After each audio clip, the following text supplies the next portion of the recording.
So today, Fairy Tail chapter 493 was dropped, aka Dragneel the White, or the White Dragneel, depends on which translation you had on it.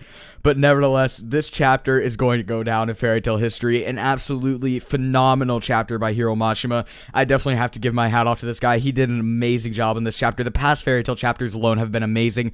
Now, you guys might already know that initially when the name itself was revealed in chapter 492 of Fairy Tail, aka I think it was Elder Sister and Younger Sister, there was already a shit ton of hype attached to it. It had the name Dragneel in it. That's all we need to know. This chapter was already going to be an amazing chapter, and it definitely did the justice of the name. This chapter was absolutely amazing. One of the best I've ever read of Fairy Tail. But nevertheless, I'm not going to hold you guys too long in this intro bit. Let's go ahead and get right into the chapter analysis for chapter 493, aka Dragneel the White, or the White Dragneel. Let's go ahead and start with the chapter name itself, Dragneel the White, or the White Dragneel, whichever one floats your boat. Now, a week ago when the name of the chapter was revealed, as I said before, there was a lot of hype backing it, mainly for the name Dragneel being in the chapter. The hype led to a lot of speculation within the community in regards to what the chapter could possibly be about. People were speculating it had something to do with Natsu or Zeref. I myself made a video speculating it could either have something to do with Natsu or Zeref's parents, or Actinologia being part of the Dragneel family, and although I am a firm believer Actinologia is part of the Dragneels, it is not what the chapter was about. Now, already we had spoilers to this prior to the chapter coming out,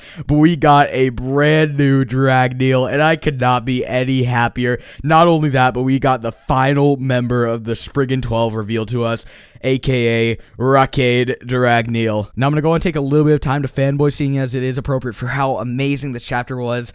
Holy shit. Dragneel is a completely and utterly badass character. You know, at points like this, I really wish Fairy Tail had longer chapters so we could get more character development. Speaking of character development, though, the only thing that was revealed to us prior to the chapter leaving off on a cliffhanger was the fact that he uses light magic. Very fitting of his character, in my personal opinion. I'm definitely going to be making future videos revolved around Dragneel, but I want you guys to tell me in the comments below what you guys think his place is within the Dragneel family tree. I personally think he is Natsu and Zeref's brother. Now, just to recap for those of you guys who don't remember how the last chapter ended off, Mira basically was completely defenseless to Aline after using Mirror Jane Allegria, that's using all of her magic. This chapter continues on from that point when Aline is chaining up Mira to a rock, ready to completely end her life.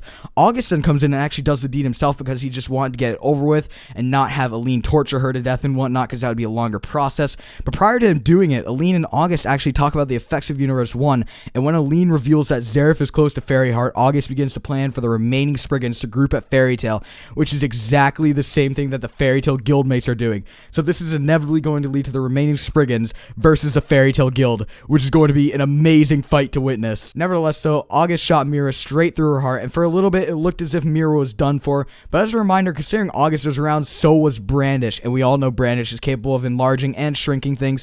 We saw it when she enlarged the sword to stab August because of Mest a couple chapters back. So before Mirror Jane died, Brandish actually succeeded in shrinking the wound. So despite the fact that Mirror Jane looked as if she was done for, Brandish actually ended up saving her, which makes me question whose side is Brandish on in terms of the war. Is she on Fairy Tail's side, or is she on Alvarez's side? Or maybe she's just screwing around, like, who knows? It's something that we definitely are waiting to find out within Fairy Tail. Lastly, within this chapter, we got some development for Angel and Yukino. Now, these are some pretty sad panels. You could see within these panels that Angel feels really guilty about the past that she holds and was denying any relation to Yukino whatsoever because of it. But towards the end of the panel, she said that once her sins are atoned for, she would allow Yukino to consider Angel her sister, and just knowing that Yukino is out there and alive is enough closure for her for the time being. I'm definitely looking forward to some more character development for them. They are really cute sisters, and honestly, it's really sad to see how bad Angel feels for her past, to the point where she just cannot allow Yukino to consider her a sister because of it. Nevertheless, though, I am really happy with this chapter. It came out really well. Hiro Mashima is doing an amazing job with Fairy Tail. This arc is just absolutely amazing. These past chapters have been amazing as well. I'm really looking forward to Dragneel and what he has to offer and whatnot within the series. But nevertheless, I hope you guys have enjoyed this chapter analysis. If you guys did enjoy it, like is much appreciated, along with a subscription to my channel. Go ahead and tell me in the comments below once again, what part of the Dragneel family do you guys think Dragneel belongs to? As I said before, I think he is Zeref and Natsu's brother. And nevertheless, as well, go and tell me what I can improve on. This is only my second chapter analysis I've ever done, and I'm looking to improve on this series and whatnot. But nevertheless, as I said before, thank you guys for watching. See you guys in the next video. Peace.